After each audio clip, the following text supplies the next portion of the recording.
Salut à tous. Aujourd'hui, nous allons parler un peu de l'origine humaine, l'origine de l'humanité, l'origine des êtres humains. Parce que c'est une question où il y a aussi beaucoup de spéculation là-dessus. Et chaque religion l'explique à sa façon, chaque communauté l'explique de sa façon. Aujourd'hui, nous allons essayer de parcourir toutes ces différentes communautés et tirer une conclusion de là et essayer de voir dans l'ensemble quelle est la logique qui marche avec. Donc quand je dis toutes les communautés, je vais parler des différentes religions, les religions dites révélées, c'est-à-dire la religion chrétienne, la religion musulmane, la religion judaïste et la religion bouddhiste, si on peut appeler ça comme ça. Ensuite, je parlerai des kamites, des scientifiques également, qui eux aussi ne sont pas restés en marge de cette création, cette théorie de la création de l'humanité. Alors, quand on parle des scientifiques, les scientifiques disent alors qu'il y a eu un Big Bang où les premiers êtres vivants sont nés, ainsi de suite, et chaque être vivant est arrivé. C'est-à-dire c'est une évolution perpétuelle, c'est à travers une évolution perpétuelle que nous sommes arrivés. Donc, si on poursuit bien, selon la théorie scientifique, ça veut dire qu'à un moment donné, nous allons évoluer vers une autre race. Quant aux kamites également, si on suit les écrits de Cheikh Anta Diop, qui disait que le crâne que nous avions avant, ce n'était pas celui que nous avons aujourd'hui. Et ça veut dire également que nous évoluons, nous sommes dans une constante d'évolution perpétuelle. Mais bon, ça c'est du côté scientifique et kamite. Quand nous allons aborder les choses du côté religion, c'est-à-dire qu'est-ce que disent les religions, et nous allons opposer la version des religions à celle de la théorie Anunnaki. Alors, selon ces religions, bon, nous allons aller principalement avec la théorie chrétienne, puisque toutes les religions parlent pratiquement de la même chose, sauf que les lieux, les noms, les personnages changent. Que ce soit le christianisme, l'islam ou le judaïsme, mais tous parlent de l'évolution humaine de la même façon. Donc, je vais essayer un peu de concilier un peu toutes ces différentes théories et tirer une conclusion. Donc, selon la théorie chrétienne, Dieu a dit descendons et créons l'homme à notre image, c'est-à-dire Dieu et ses anges sont descendus comme des êtres physiques et ont créé l'homme à l'image de Dieu. Et quand il a créé l'homme d'abord, l'homme, l'humain, le garçon, et il a endormi, a créé la femme, a tiré de sa côte, qu'on appelle l'une de ses côtes pour créer la femme. Et après cette première création, ils ont mis dans le jardin d'Éden où il les a défendus de manger un fruit. Et après avoir mangé le fruit, le péché originel, il les a jetés du jardin d'Éden. C'est-à-dire, il les a fait sortir du jardin d'Éden. Et quand ils sont partis de l'autre côté, ils ont eu deux enfants, Caïn et Abel. Et après que Caïn ait tué Abel parce qu'il a trouvé grâce devant l'Éternel, grâce à son offrande qui est le premier de ses troupeaux, et les êtres humains étaient réduits à 3 personnes, c'est-à-dire Caïn et les deux parents, c'est-à-dire Adam et Ève. Après cela, Caïn a été chassé, lui également, il est parti de son côté. Bon, ça c'est selon la chronologie des choses. Quand il est parti de son côté, il s'est marié. Il s'est marié avec sa femme et ils ont eu des enfants. Et le couple qui est resté, c'est-à-dire le couple Adam et Ève, eux aussi, ils ont eu un troisième enfant qui est Seth. Et quelques années plus tard, ils ont eu des enfants. Dans le premier chapitre de la Genèse, il dit que quand les fils de Dieu ont vu que les filles des hommes étaient si belles, donc ils ont pris pour femmes ces filles des hommes. Et ce sont ces enfants qui sont nés de ces unions qui sont devenus fameux dans l'Antiquité. Et à un certain moment, puisque les hommes ont commencé à faire de mauvaises choses sur la terre, Dieu a voulu anéantir l'humanité tout entière. Et tout d'abord, bien avant ça, il a vu que les êtres humains étaient en train de créer une tour à travers laquelle ils allaient aller, qu'on appelle dans le ciel auprès de Dieu. Donc quand Dieu a vu la manigance des hommes, il a dit encore à ses anges, descendant et confondant leur langue afin qu'ils ne puissent pas s'entendre, qu'ils ne puissent pas créer ce qu'ils sont en train de faire, qu'ils ne puissent pas arriver là où Dieu est. C'est-à-dire, c'est ainsi que Dieu et ces anges ont confondu la langue des humains et il y a eu une multitude de langues sur la terre. Après ça, les humains ne se sont pas arrêtés là. La méchanceté des hommes se répandait tellement sur la terre que Dieu a décidé également de détruire toute la terre.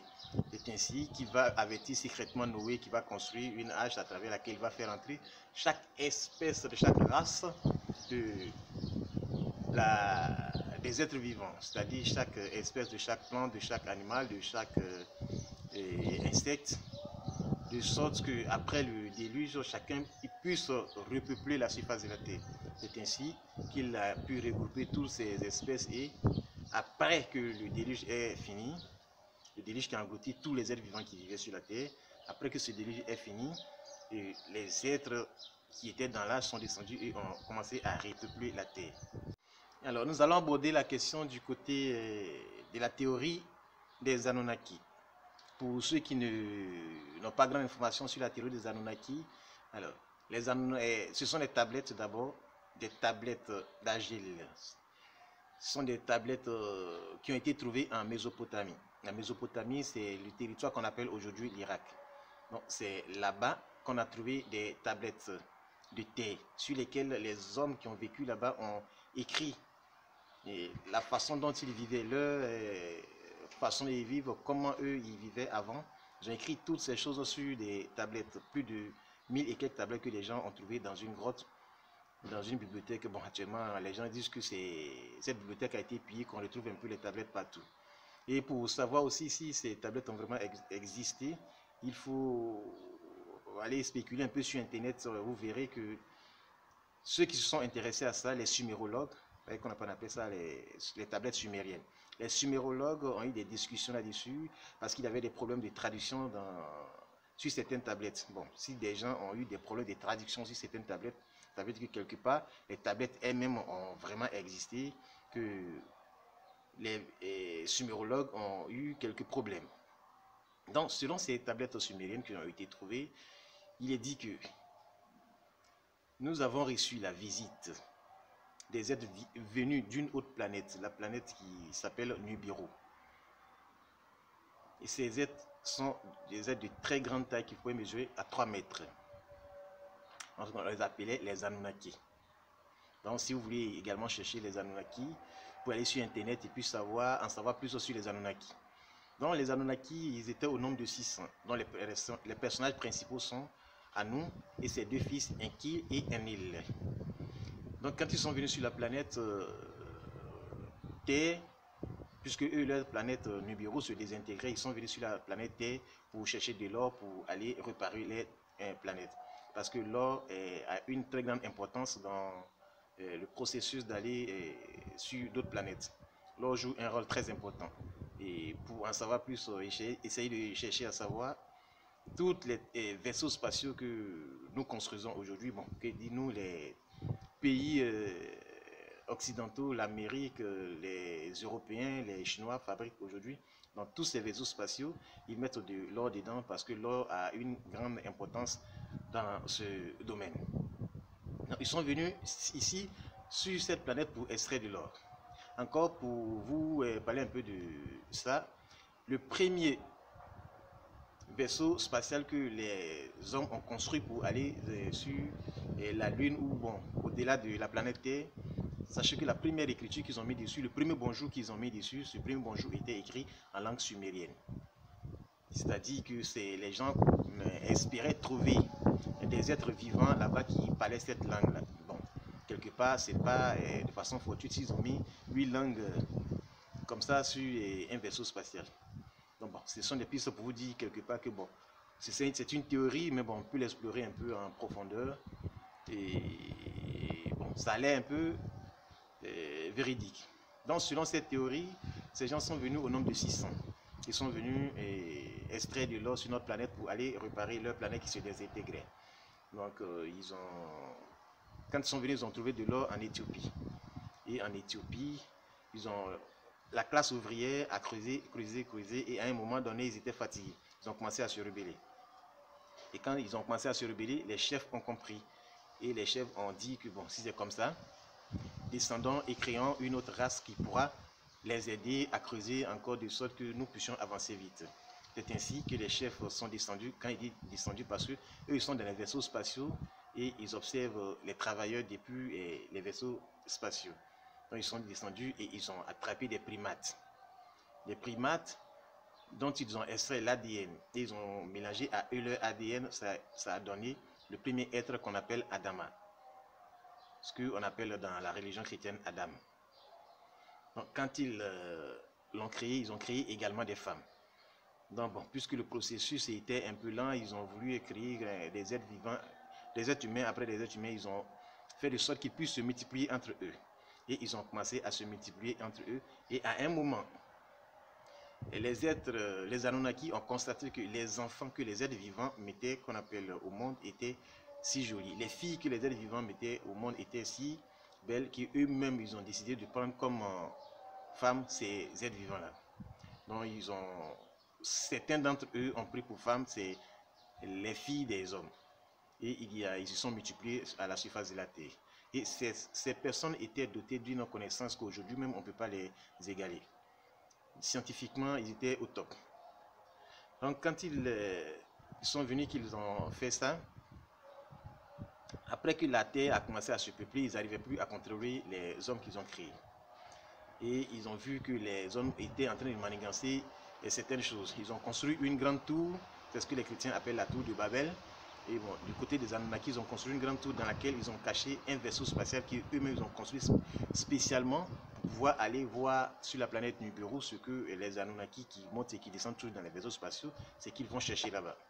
Donc quand les patrons ont pris connaissance de ça, ils ont dit ok, voilà la manigance que les hommes sont en train de faire, comme ça, descendons et construisons et confondons leur langue afin qu'ils ne puissent pas s'entendre, ne puissent pas construire le vaisseau spatial qui allait leur permettre d'arriver à notre niveau. C'est ainsi qu'ils ont confondu la langue et ces gens se sont plus attendus. Après ça, quand ils ont fini leur mission qui devait rentrer, donc, entre Anu et Enkil et Enlil, il y a eu une discussion où l'un voulait qu'ils exterminent les êtres humains avant de rentrer et l'autre ne voulait pas. Donc il y a un qui a averti secrètement les êtres humains pour dire que oui, voilà, bon, mes parents et moi, nous allons rentrer bientôt sur notre planète et voilà que nous ne sommes pas entendus, ils vont vouloir détruire tous les êtres humains.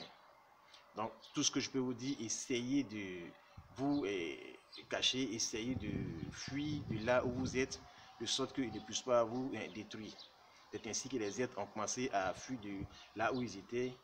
Et quand ces êtres-là, le jour de leur départ, ils ont fait pleuvoir, qu'on appelle, ils n'ont pas fait pleuvoir, mais ils ont fait fondre une très grande partie de blocs de glace, puisque en ce moment c'était la période qu'on appelle les périodes glaciaires.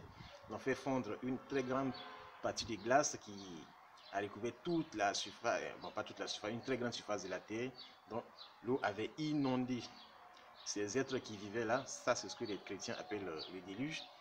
Et actuellement, si vous fouillez encore, pour ceux qui désirent en savoir plus, si vous allez sur internet par exemple, vous pouvez voir que la ville qu'on appelle l'Atlantide est carrément engloutie sur l'eau. Cette ville, bon, c'est Platon qui a beaucoup parlé de ça. Bon, il suffit de taper simplement l'Atlantide, Atlantide. Vous verrez que c'est une ville qui est entièrement sous l'eau. Donc, bon, quand ils ont fait pleuvoir, les hommes s'étaient déjà dispersés de la surface de la Terre, qui n'ont pas pu éliminer toute la surface de la Terre. C'est ainsi que les êtres humains ont pu se sauver et ont commencé à se multiplier encore et que on appelle l'espèce humaine a été sauvée. Donc, comme je le disais, ces êtres-là, les Juifs les appellent Elohim. Donc, le terme Elohim dans les Écritures saintes, pour certains, ceux qui ne le savent pas, pensent que ça veut dire Dieu, ce que c'est qu'on appelle au singulier. Alors que le terme Elohim, ça veut dire les dieux. Et en hébreu, dans la traduction littérale de l'hébreu, ça veut dire les dieux. Donc, ceux-là également, ils se nourrissaient de la fumée, de l'odeur, qu'on appelle de la viande brûlée, de la graisse brûlée. C'est à travers ça qu'ils se nourrissaient. Quand on brûlait de la viande, on brûlait qu'on appelle les animaux, ils se nourrissaient de cette odeur qui remontait qu'on appelle dans le ciel. C'était un peu difficile pour eux qu'on appelle de vivre sans ces odeurs-là. Donc à chaque fois, ils brûlaient qu'on appelle de la viande et ces odeurs-là remontaient vers eux pour pouvoir qu'on appelle tenir pendant longtemps. Donc vous pouvez trouver ces mêmes traces-là dans la Bible également. Donc, vu ces deux notions, nous allons essayer de faire un peu la parallèle entre ces deux théories, c'est-à-dire la théorie biblique et la théorie des tablettes sumériennes, la théorie des Anunnaki. Nous allons avoir une petite parallèle. D'abord, il est dit que Dieu dit « descendons et créons l'homme à notre image ». Le terme « descendons et créons l'homme à notre image », ça veut dire d'abord que Dieu devait descendre physiquement avec ses anges pour créer l'homme à l'image de Dieu. Bon, c'est un peu difficile à comprendre. Bon, Dieu pouvait descendre dans les anciens temps et aujourd'hui, il n'arrive plus à descendre. Bon, c'est difficile à comprendre. Nous, à notre niveau, c'est difficile un peu à comprendre. S'il y a des gens qui peuvent nous répondre, pourquoi Dieu descendait-il en ce moment et n'arrive pas à descendre aujourd'hui? Alors, nous ne sommes plus ses enfants. Si on doit reconnaître Dieu de la version biblique, pourquoi ne descend-il pas aujourd'hui encore? Et après, il a dit encore que les fils de Dieu ont vu que les filles des hommes étaient si belles qu'ils les ont prises comme épouses. Et ce sont ces enfants qui furent fameux dans l'Antiquité. Qui sont ceux qui furent fameux dans l'Antiquité à travers la Bible? Parce que nous, si on vient vers nous, on sait tous que tous ceux qui ont été fameux dans l'Antiquité, ce sont des pharaons. Alors, est-ce à dire que les pharaons sont des fils des anges? Si ce n'est pas les pharaons aussi qui furent ces fils qui furent fameux, alors montrez-nous à travers la généalogie dans la Bible qui sont ceux qui furent fameux dans l'Antiquité et quels sont ces anges, quels sont les noms des anges qui ont pris pour femmes les filles de Dieu. C'est aussi la deuxième question qu'on pose. Et à travers le déluge, puisque c'est un déluge qui a ravagé toute la terre, sauf ceux les êtres vivants qui étaient avec Noé dans l'âge. Qu'est-il arrivé aux poissons? Qu'est-il arrivé aux poissons? Parce qu'on peut tous comprendre que les poissons, ce sont des êtres qui vivent dans l'eau, exclusivement dans l'eau. Ils n'ont pas besoin de tomber sur la terre. Ils vivent uniquement que dans l'eau. Mais comment l'eau peut-il tuer les poissons? Même si les poissons ont leur mort naturel à travers leur habitat, mais comment l'eau peut anéantir tous les êtres vivants qui, eux, leur milieu naturel déjà c'est dans l'eau? Là encore, c'est la troisième question. Et la quatrième question que nous posons à ceux qui pensent trouver des solutions, pensent trouver des réponses, qu'est-il arrivé? Non, pardon, c'est pas qu'est-il arrivé. Oui, qu'est-il arrivé à la race des géants dont on parle dans la Bible? Les géants dont est issu Goliath. Qu'est-il arrivé à leur race? Aujourd'hui, on ne voit plus les géants. Selon les tablettes sumériennes, après que ceux-là ont fini leur travail, qu'ils sont partis, ceux-là pouvaient mesurer 3 mètres. Selon la tradition de la Bible aussi, on dit que Goliath mesure 6 coudées. 6 coudées, si on fait les calculs, ça fait 3 mètres.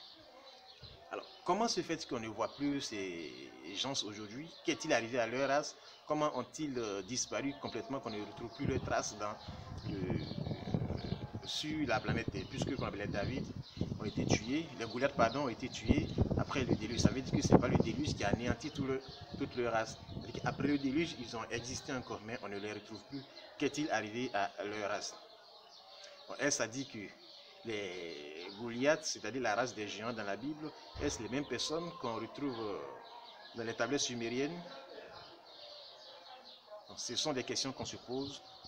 Et si quelqu'un peut nous dire un peu, ceux qui disent qu'ils connaissent beaucoup la Bible, et les gens comme Gédéon de la Kétouva qui disent connaître beaucoup la Bible, s'il peut nous répondre à ces questions, ça nous ferait plaisir. C'est-à-dire la première question, c'est pourquoi Dieu ne descend-il plus physiquement comme il le faisait dans l'ancien temps? Et la deuxième, c'est, comment je peux dire ça? Qu'est-il arrivé à la race des géants? Pourquoi on ne retrouve plus les géants aujourd'hui? Puisque nulle part il n'est mentionné que les géants qu'on appelle ont disparu. Alors, qui sont ceux qui furent fameux dans l'Antiquité? Qu'on nous donne le nom des fils de Dieu qui ont pris pour femmes les filles de Dieu et qui ont eu des enfants, et les enfants qui furent fameux dans l'Antiquité. Alors qu'on nous détaille un peu à travers la généalogie le nom des anges et ceux qui furent fameux dans l'Antiquité, qui sont ceux-là?